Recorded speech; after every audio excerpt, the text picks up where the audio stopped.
Okay, welcome to another episode of Cooking with Kid. Today we're gonna do something very simple again: fried chicken, fried corn, and mashed potatoes. As you said, the whole idea is for you to feed a family on a budget. Got roughly about $10 worth again, $4 in chicken. The mashed potatoes is an instant mashed potato. It's actually really good. A dollar. My chicken seasoning costs $1.50. Bag of corn is what, a dollar. So well under, right at the $10 level, right? And again, all this will be full, hearty meal. But the idea is again to save some money. So when we want to go out and splurge, we can.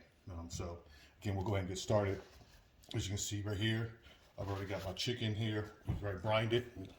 Camera down here. We've already brined the chicken. I've got some milk and egg batter. Here, I'm gonna do it. I've already got my seasonings done here, all in the bag, and I'll use this to shake the chicken up. And then I'll take the chicken pat down, and we'll let it sit in this pan for 5 to 10 minutes, just so that the chicken itself can suck up the bread and it can stick to it better and it'll stay a lot crispier. Also, it will move over when we get over to the other side with the stove. You'll see that I've got my cast iron already going, heating up. We'll get the temperature up to roughly 350, 375. Do our best there to make sure our chicken comes out nice and crisp. Goes in, it doesn't soak up a lot of grease, but it actually comes out nice and crisp for us. As we go through this, we'll talk about little things that I like to do. Again, this is just fun and entertainment for me, for something I've got to cook dinner tonight anyway. This is just something for me to do. So let's go ahead and get started. Before that, what I did do is, prior to bringing the chicken here, I brined the chicken. Basically, I put it in a glass and filled it up with cold water and salt. Allowed the salt to dilute, and I let it sit in the refrigerator for about 4 hours. That lets the chicken absorb some of the salt, but it also keeps the chicken moist through the cooking process. Now, I just have the chicken out now. I brought it out about 20 minutes ago to get it closer to room temperature. So again, sort of fry evenly, similar to what you would do with a steak. So with that being said, I'm gonna go ahead and start breading my chicken. And so the best way I do this, simple for me, is I grab the chicken, right, as we said, I'm gonna dip it in our batter, dip it in our egg batter, just to give it a nice coating. Okay, so let's put it in a bag. Now, I'll do a couple pieces at a time. So for this part of the episode, I want to show you how I do it. Get it out, and I make sure the breading is stick to it, nice and thick. Just shake off any excess, and then I put it over my pan so you can see. So the whole idea is to get this good and covered. So as it sticks to it, once you put it in the fryer, it'll fry real well. Also, I like the smaller thighs to cook more even. So whenever I find the smaller thighs, I'd rather buy those just because they cook even and they're easier to prepare. Overall, it's probably going to take me about 18 minutes, 17, 18 minutes to cook a batch of chicken. So, and I'll cook them in 2 batches because they all won't fit. We don't want to crowd our pan. So what we'll do is we'll go ahead and pause. We'll go ahead and bread up all the rest of the chicken. Let our grease heat, and I'll be right back. Okay, so now we have our chicken all battered up, ready to go. We've got that oven, that stove over there still heating with the cast iron.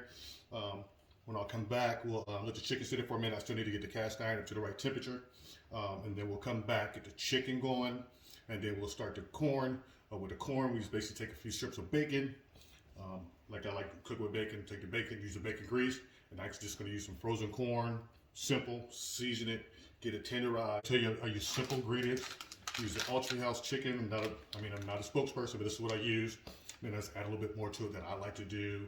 So a little more garlic and garlic pepper and garlic salt, celery salt, things like that to make it to my place. And then I'm going to use a simple mashed potato. Very simple. I'll just add plenty of butter to it. I already got a good buttery flavor. And it comes out really, really well. And again, real simple to the point. So let's go ahead and let the grease heat up, and we'll get moving on that side and get ready. So let's go ahead and get started. Just this down a little bit. All right, so we'll go ahead and get our chicken going. Easier, safer, but just be very careful. And what you want to see that chicken, that grease is getting hot. When that chicken starts frying right away, again, that'll start getting that coat on there. Be very, very careful. I fill my pan up about a ½ inch of oil, so that way I can make sure I get my chicken covered, but I won't overflow the pan. Now with my newest one, my newest cast iron here is a little bit bigger, so I can actually cook this again in 2 batches. And I think I'll do 4 at a time. So we do 4 in there. I probably could have did 5, but I've got plenty of time. So while that's going, wash my hands. So we got our cast iron, second cast iron skillet over here going. I'm going to add 4 slices of bacon. I'm going to choose the bacon to cook them like this today. I'm not going to go through the whole chopping process of them. So get them in here and get them going. As it fries down and starts getting some good grease, I'll take that grease and use it with the corn. We get mixed up and seasoned up. So we're going to get our bacon going. Get everything else going. We'll go ahead and keep cleaning up real quick. Straighten up my area over here, and then we'll be right back with you.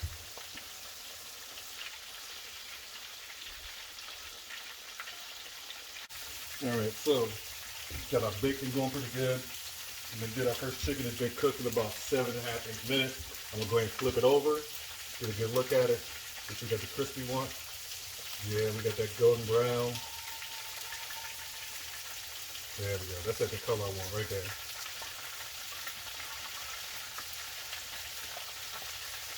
Like I said, I probably could have got a couple more in here, but I didn't want to spill the grease over. And what I'll also do is I'll take any excess grease in this when I drain this out, let it cool, and I'll put it back in my little pots up here. I'll stretch to my strainer, put it back in there, so I can use it. Now to get this turned over, I'll let these cook for about another 7 to 8 minutes on this side. And then I'll use my meat thermometer. We'll check the internal temperature, make sure we're at 165. And if we're at 165, we'll go ahead and put it over here and get over here on the strainer. Get over here on the strainer. And what'll happen is this bacon right here also will it'll crumble up when I'm doing this. I'm gonna cook it a little bit harder today for the corn than I normally do. But it'll crumble up really good and break apart in the corn. So we'll go ahead and let this cook for another 7 to 8 minutes. We'll come back, we'll get the corn on, we'll get this batch off, put it over here on our wire rack, let it cool, we'll put the second batch in, and then while the second batch is on, we'll start, until that part up, we'll get our mashed potatoes in. Alright, so as you can see, our bacon is nice and crisp now. So what I'm going to do is go ahead and add in our frozen corn. It's real simple, small 16 ounce or 12 ounce bag, or 16 ounce bag of frozen corn. What we do is we'll dress it up ourselves. Get all dressed up ourselves. I also still add another 1/4 stick or 1/2 stick of butter. That's what I have left over here. As you see, we'll get this all working, get this good and going. And then once this corn starts to thaw out, I'll get the seasoning. The reason I start with frozen corn is just to me it seems like it stays together better, doesn't become as mushy as when I did with canned corn. I just happen to like the way it works. Get this all turned over. Get this going. And again, I'll let this cook on medium high as we go through this. Be right back. Alright, we've been over about 7 to 8 minutes, and we're going to go ahead and check the temperature, make sure we got to the right temperature. Again, don't want to mess with chicken, get nobody sick, and get the right temperature you're going to play with. So make sure you're checking the temperature, you're not touching the bone.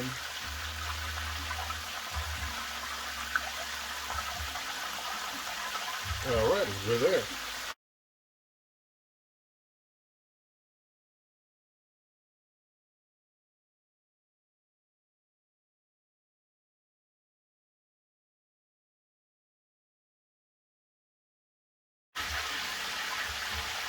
Pretty and golden brown, ready to go. So I'll go ahead and I'll get these covered up. In a second, we'll check on our corn. See our pans are heated up. I got our corn now. Got the butter melt, we got it all going. We'll break that bacon up. Now again, I salt to my flavor, my taste. So everybody's a little bit different. But it's really heavy. So if you ever come to my house to eat, you need to tell me if you got a dietary issues, high blood pressure, or I can cook yours separate. The same way we joked about in other videos where I cook the onion separate. We'll get this all seasoned up. Onion salt in there. Mix it all up. And then what I'm going to do is I'm going to turn this down to medium and cover it and let it simmer while I cook our second batch of chicken. Put it on there. We'll turn this down again so it'll simmer. And I'll make sure I stir it frequently And then what we're gonna do now is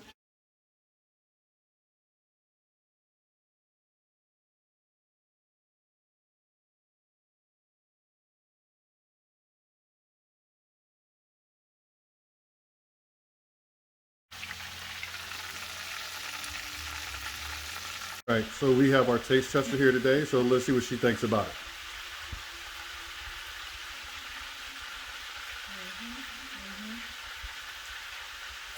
Of course.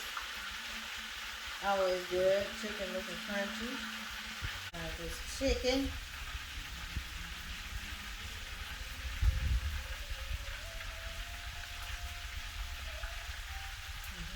You good? All right. Again, thank you very much for enjoying another video with Cooking with Kid. Again, just a hobby I enjoy doing.